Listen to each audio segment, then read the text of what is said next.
In this video, we want to solve for a. Given a plus 2 raised to power 4 is equal to 16.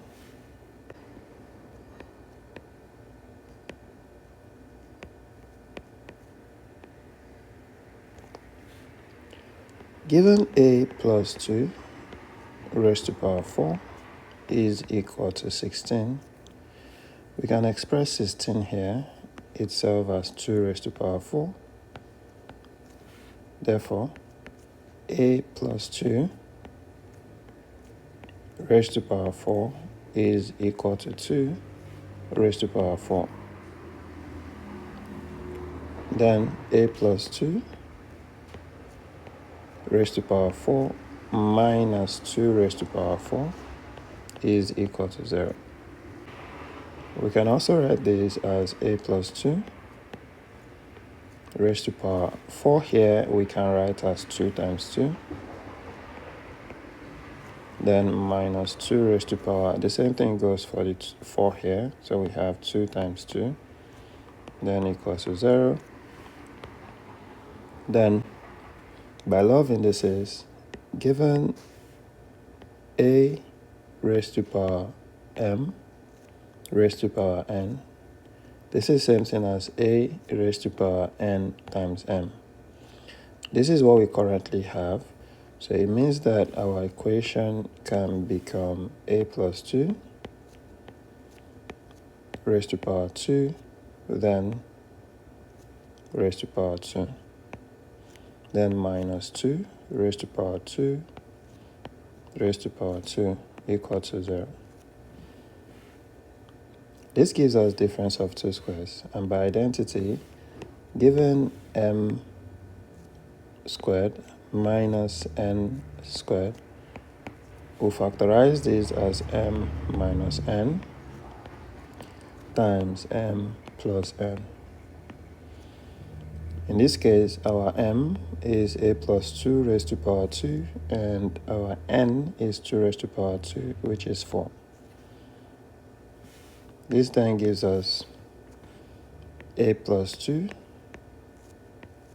raised to power 2 minus 2 raised to power 2. I'll leave it as 2 raised to power 2 instead of switching it to 4.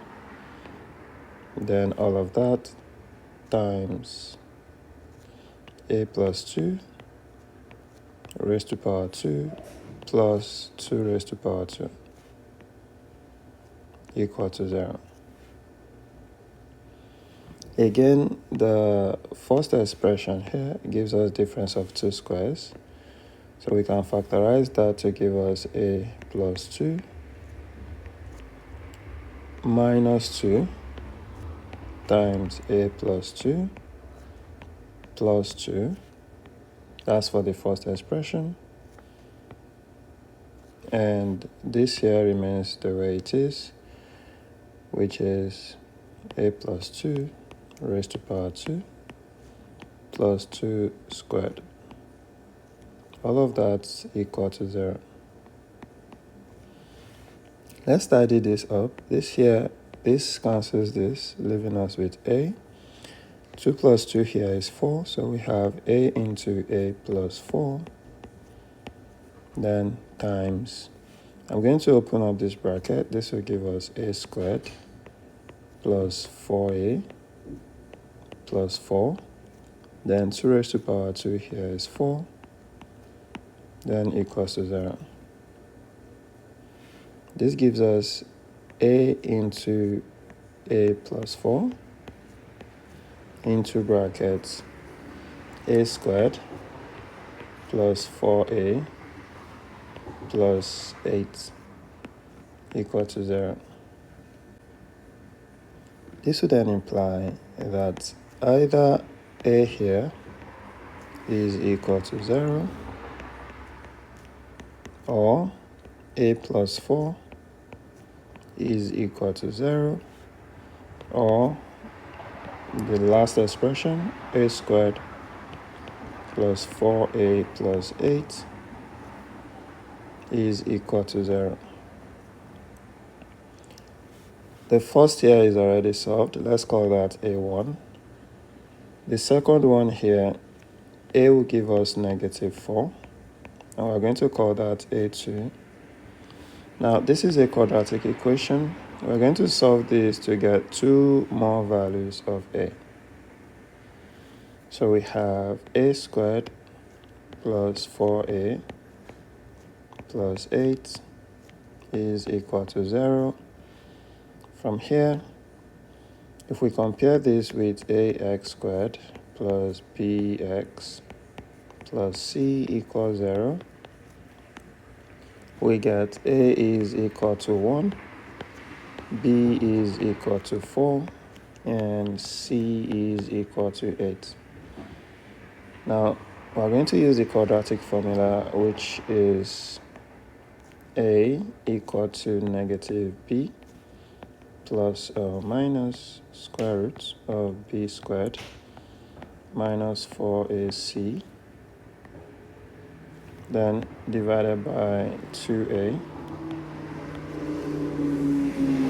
This will then give us a is equal to minus b, that will be -4.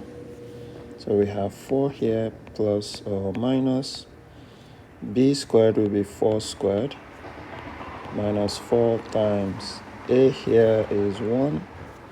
So we have 4 times 1 times c is 8. So square root of that divided by 2 times 1. This will give us a is equal to -4 plus or minus square root of 4 squared here will give us 16 minus 4 times 1 is 4. Then 4 times 8 is 32. Square root of that divided by 2 times 1 here, which is 2. So a is equal to -4 plus or minus 16 minus 32 here will give us negative 16. Square root of that, then divided by 2. So we have a is equal to -4 plus or minus square root of this will be -1 times 16, then divided by 2.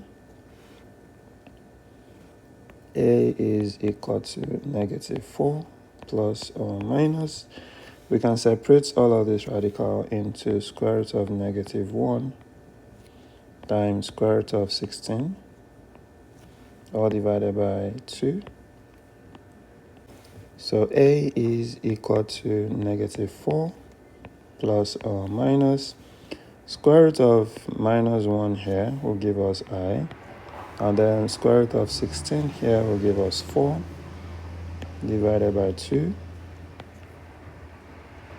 So that we now have a is equal to -4 divided by 2 plus or minus 4i divided by 2. 2 here is 1, 2 in 4 is 2, 2 here is 1, 2 in 4 is 2. That gives us a is equal to -2 plus or minus 2i.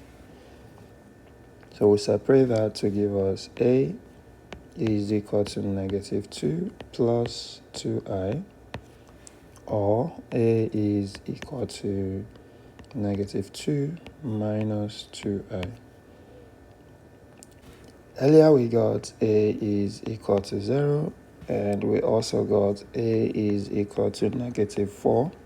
This was our A1, and this we called A2, so this will be A3 and this will be A4, giving us all 4 possible solutions to this problem. Thanks for watching.